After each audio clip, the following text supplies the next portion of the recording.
the hall to the lab where a dozen patients sat on benches, waiting to have blood removed from their veins, either as donations or for testing. "Richard, isn't it?" he said to the orderly. "Yeah. Look, you start the needles and I'll label bottles." Nathan scanned the packed benches. Fortunately, he'd fortified himself before leaving home, or drawing blood from so many people in the conventional manner would have proven difficult. As it was, his fangs began to ache a little. "Yes, Richard. Bring out the bottles and perhaps a few extra bags. I believe some of these patients may wish to donate more than they'd originally planned." Nathan felt his mood improve considerably. "Son of a bitch!" Terra muttered through clenched teeth.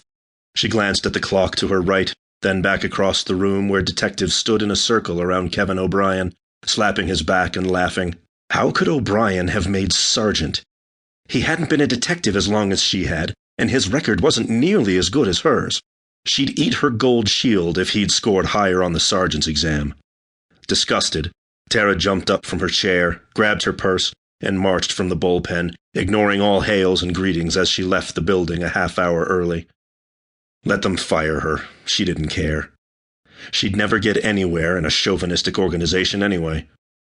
Bastards.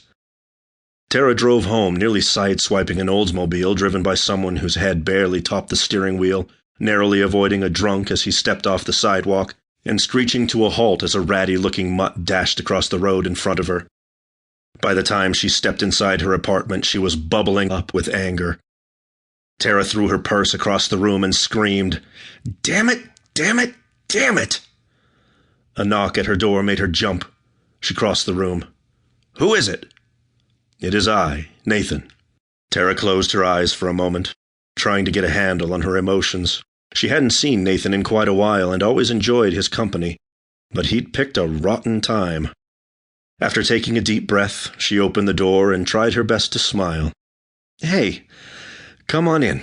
Nathan hesitated a moment, then stepped inside. "Perhaps I've chosen a bad time." Terra shrugged as she closed the door behind him.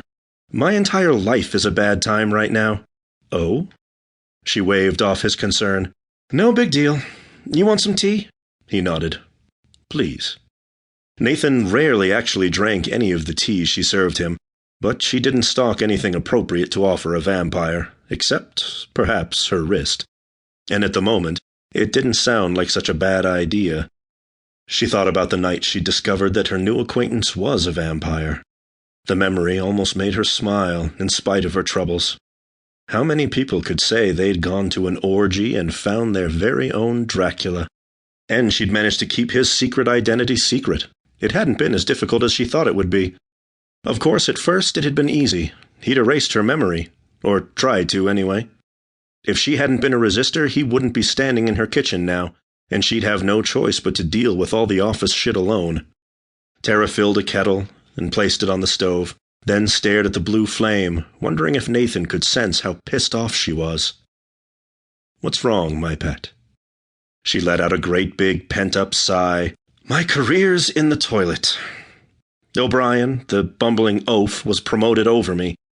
I've been on the force longer, have a better record, and probably scored higher on the test. You know why he was promoted? Because he's a guy. Me? I'm just poor little blonde Terra who thinks she can get somewhere in a man's world, too dumb to know better." Anger boiled in her veins as she spoke, and she fisted her hands at her sides. "I wish I had something to hit right now." "I'm at your service." "Please." He pointed to his stomach. "Go ahead. You can't hurt me." "How do you know?" He grinned. "Trust me." She frowned.